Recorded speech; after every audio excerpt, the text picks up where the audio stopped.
And here we go with Big Trouble in Little China. Kurt and I are sitting here today. This was the time of Rambo, though, you know. I think that's what they expected. They expected you to be Stallone, right? Well, I remember you and I talking about this and saying that we would flip-flop the leading man and the sidekick, and the sidekick would act like the leading man, the leading man would act like the sidekick but not know it. Exactly. and it's bizarre how no one got that. Nobody. He just wasn't doing too good. Oh, well. And this was originally based on a Western. It was originally a Western where a cowboy rides into San Francisco. Right. And he does the same basic thing. He gets involved. I think they stole his horse or something. Yeah. And so he has to go into this underworld. Now, was this originally a Western in its writing, or was it? Yes, it was. It was originally a Western period. Now, I had to learn how to drive that truck. And how did you? I didn't drive it here. I don't remember driving it here, but I remember you said to me, now, you're actually going to have to drive this truck around Chinatown, and I don't want you tearing the set apart, so you better learn how to do this. And in a sense, you know, what people are talking about nowadays was that we were a little ahead of our time. It seems like in every one of the movies that we do together, that people get it later. You've noticed that, yeah, I know. I kind of say to myself, well, that's the way it goes, I guess. And yeah, I remember you talking about doing the all-out, great kung fu, martial arts, ghost story, wrap it in the pull it out. Yeah, and it basically is kind of a comedy. Although I think a lot of people at the time really didn't get that. They were expecting maybe Raiders of the Lost Ark, or they were expecting maybe Harrison Ford. And here you come driving in, and see, now there's some. I'm terrified that you're going to hurt somebody here. Not only you're going to hurt someone, but you're going to break the truck. And it was early in the shooting. Oh boy. After we finished with this set, didn't Janet Jackson use that set for? I've heard this a number of times. She used that set for some videos. After we'd finished shooting, I saw Michael Jackson walking around, looking at it, and here comes Janet Jackson's video in the city. Right. Same set. Yeah, we had a good time doing this movie, and it's a bizarre experience to have a film that you feel so good about. Yeah. And at the time when it was released, I didn't realize that they only spent at the time, their corporate policy was $3 million in advertising for the opening weekend. This is when was this? 1986. $3 million. $3 million. We had $3 million. And I remember one of the executives promised... Isn't it great you can talk about this stuff now? And say, what's great is that it's forever you can talk about it. And one of the executives said, well, we're going to put these big ads in the paper every day, big banner ads.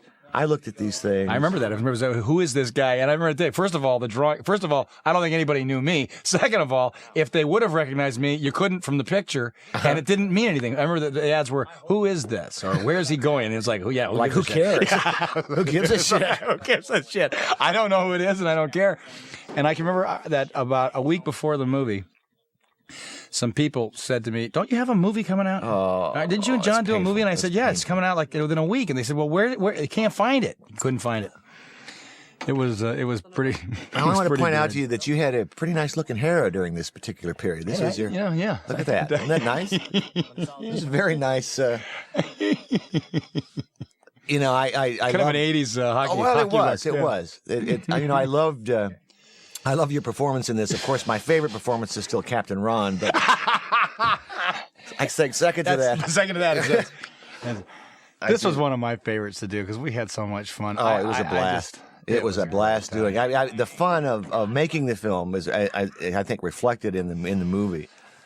A lot of guys, you know, you work with them, and they have their egos to protect, and they're afraid of taking risks. Seriously, they're afraid of looking dumb. Right? They're afraid of looking bad. Yeah.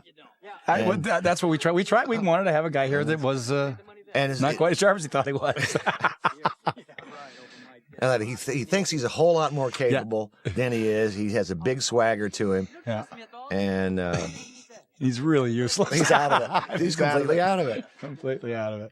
But again, I got really heavily into I just loved kung fu movies when I was a kid and when I was growing up, and I saw a whole lot of films that I dug, not just Bruce Lee movies, but these crazy ones. They make these crazy damn films that are. You kind of got out the pile of I did. Of stuff, didn't you? And you looked at the really good stuff. All of it. I looked at all of it. Because you had every top guy on the show. I remember that.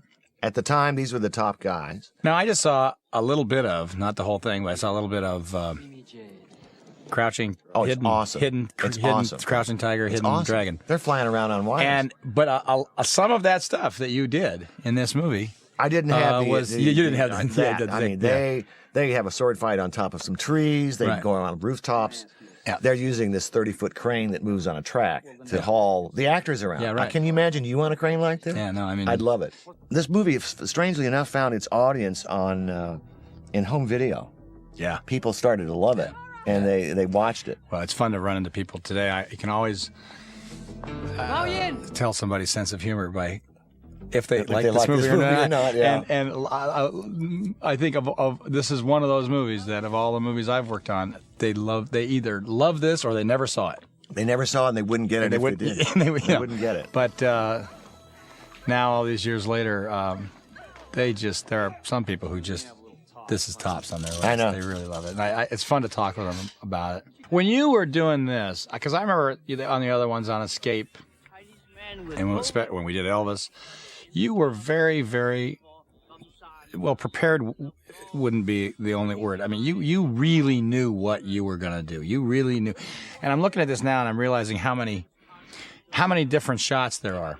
Were you pretty much doing what you had in your mind at that time, or were you finding things more on this show, or not? Both. I realized trying to plan this movie out. See, storyboards to me are helpful, but boy, you can't get locked into them because it looks phony. Yeah. And a lot of this movie I discovered by you guys, the actors. It's what you guys are doing that makes it work. And on these locations, looking around and finding stuff that you liked. And we cut this movie extremely tight. This is one of the few films where the tempo is so fast that I wanted just everything to be just right up to it. So in terms of the action, no leisurely moments. No air. No air at all. As I remember you talking to us about, in terms of our acting, to really, Howard Hawks, pop it, really yep. pop it, really pop go. It, get up and go. Yeah, didn't make it. Well, the man we'll just play it here. The man behind the wheel may have had something to do with that. He's got John, that's as far as I can get. And I remember one of the problems the studio had, which we solved in the dialogue kind of looping, was who are the good guys and the bad guys?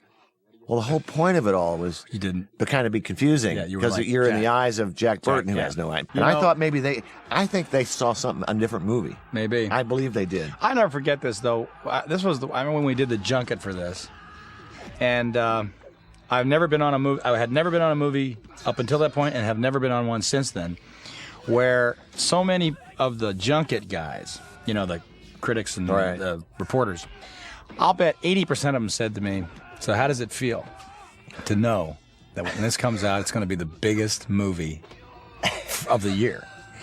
And I was getting kind of like, I was getting I think we did our best, and it was fun, and it's different. Well, remember the audience screening numbers were huge. They were 97% or something. They were absolutely surefire, massive hit. Had it. Oh yeah. And then I kept waiting to see ads and things, and it just didn't happen. It's like, what happened here? Well. God. Well.